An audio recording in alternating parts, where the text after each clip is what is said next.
এবারে দেখা যাক অনুশীলনী 10.1-এর 3 নম্বর সমস্যাটি। এখানে পাশের চিত্রের নির্দেশনা দিয়ে বলা আছে, এই ছবিতে কোণ বিএসি অর্থাৎ এই কোণটি কোণ এসিডি এই কোণের সমান, অর্থাৎ দুইটি কোণ পরস্পর সমান। এবি সমান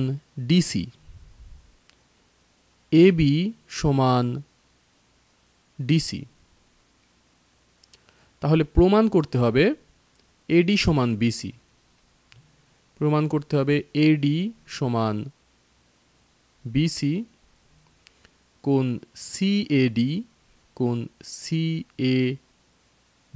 অর্থাৎ এই কোণটি সমান কোণ এসিবি, এই দুইটি কোণ পরস্পর সমান, এটা প্রমাণ করতে হবে। আরও প্রমাণ করতে হবে কোণ এডিসি এই কোণটি সমান এবিসি, কোণ এবিসি। তাহলে প্রথমেই আমরা দেখে নিই কিভাবে এটা আমরা করব। আমরা যদি ত্রিভুজটিকে একটু আলাদাভাবে দেখি, এখানে চতুর্ভুজে দুইটি ত্রিভুজ আছে, একটি হচ্ছে এসিবি আর একটি হচ্ছে গিয়ে এডিসি।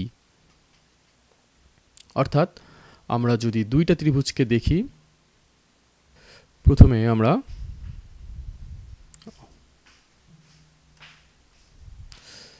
যদি এটিকে আলাদাভাবে একটু এঁকে নিই,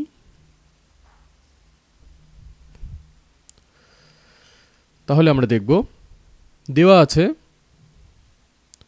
আমাদের কোণ বিএসি সমান কোণ এসিডি, এই দুইটি কোণ দেওয়া আছে সমান, অর্থাৎ কোণ বিএসি সমান কোণ এসিডি, আবার এবি সমান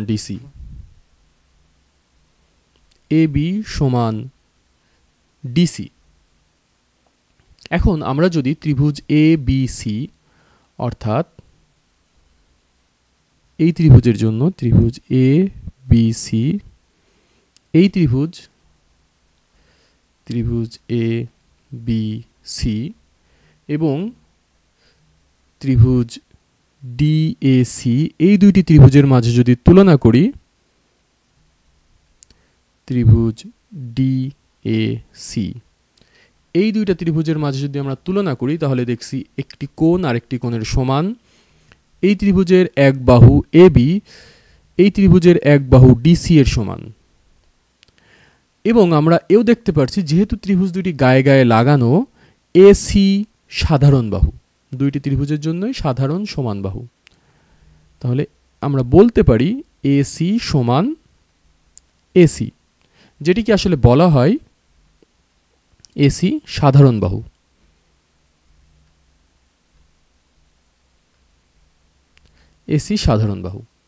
সেক্ষেত্রে আমরা যদি এখন দেখি এবিসি এই ত্রিভুজের এবি এবং এসি বাহুকে এই ত্রিভুজের দুইটি বাহুর সাথে আমরা তুলনা করতে পারছি, সমান দেখাতে পারছি, এবং এবি এবং এসি এর অন্তর্ভুক্ত কোণ বিএসি, রাইট? এবি এবং এসি এই দুইটার মাঝের অন্তর্ভুক্ত কোণ হচ্ছে বিএসি। এটাকে ডিসি এবং এসি এবং ডিসি এদের মাঝের অন্তর্ভুক্ত কোণ ডিএসি বা এসিডি, যেটি কিনা এটি, অর্থাৎ এই দুইটার মাঝের অন্তর্ভুক্ত কোণ এটি, এই দুইটির মাঝের অন্তর্ভুক্ত কোণ এটি, যাদেরকেও আমরা সমান দেখাতে পারছি, যেটি অলরেডি বলেই দেওয়া আছে। সুতরাং এই অধ্যায়ের প্রথম উপপাদ্য অনুসারে আমরা বলে দিতে পারছি, যদি দুইটি ত্রিভুজের একটির দুই বাহু অপরটির দুই বাহুর সমান হয় এবং ওই বাহুদ্বয়ের অন্তর্ভুক্ত কোণ দুইটি পরস্পর সমান হয়, তাহলে ত্রিভুজ দুইটি সর্বসম। সুতরাং এখানে আমরা এই তিনটি যুক্তি থেকে বলতে পারছি ত্রিভুজ এ বি সি সর্বসম ত্রিভুজ ডি এ সি। এখন যদি দুইটি ত্রিভুজ সর্বসম হয় তাহলে আমরা জানি ত্রিভুজ দুইটির সবগুলো বাহু সমান হবে, একটির সবগুলো বাহু অপরটির সবগুলোর বাহুর সমান হবে, এবং একটির সবগুলো কোণ অপরটির সবগুলো কোণের সমান হবে।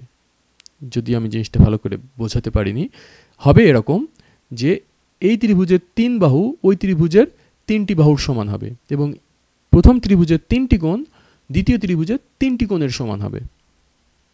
তাহলে আমরা এক্ষেত্রে এবিসি এবং ডিএসি অর্থাৎ সবুজ এবং এই কি রং, এই দুইটা ত্রিভুজের মাঝে যদি আমরা বলতে পারি যে ত্রিভুজের 3টি বাহুই সমান হবে, অর্থাৎ এই ত্রিভুজের এডি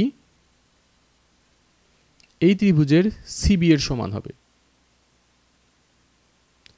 কারণ এটি হচ্ছে গিয়ে এই সাধারণ বাহুর এই বাহুর সাথে আমরা এই বাহুর তুলনা করেছি, এই বাহুর সাথে এই বাহু তুলনা করেছি, সুতরাং বাকি থাকলো আর মাত্র প্রথম ত্রিভুজের এই বাহুটি এবং এই ত্রিভুজের এই বাহুটি। সুতরাং এই দুইটি বাহু অবশ্যই পরস্পর সমান হবে, কারণ ত্রিভুজ দুইটি সর্বসম।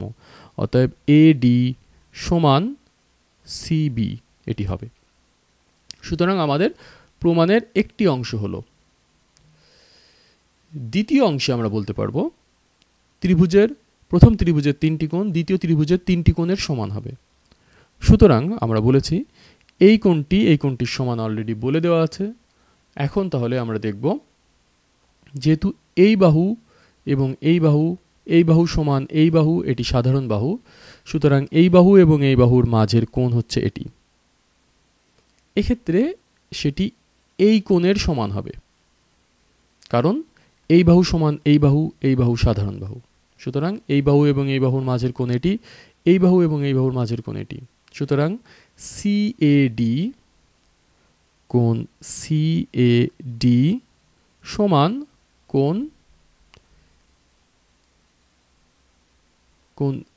সিএডি সমান কোণ এসিবি, এই কোণটি এসিবি। আবার বাকি থাকলো এই কোণটি এবং এই কোণটি, সুতরাং তারাও পরস্পর সমান হবে। এডিসি অতএব কোণ এডিসি সমান কোণ এবিসি, কোণ এবিসি। সুতরাং আমাদের এইখান থেকে বাকি দুইটি প্রমাণও শেষ হলো। সুতরাং এভাবে ত্রিভুজ দুইটিকে সর্বসম প্রমাণ করাই হবে হচ্ছে গিয়ে প্রথম লক্ষ্য। যদি ত্রিভুজ দুইটিকে সর্বসম প্রমাণ করা যায় তাহলে সেক্ষেত্রে আমরা বাকি বাহু এবং বাকি কোণগুলোকে সমান দেখাতে পারবো।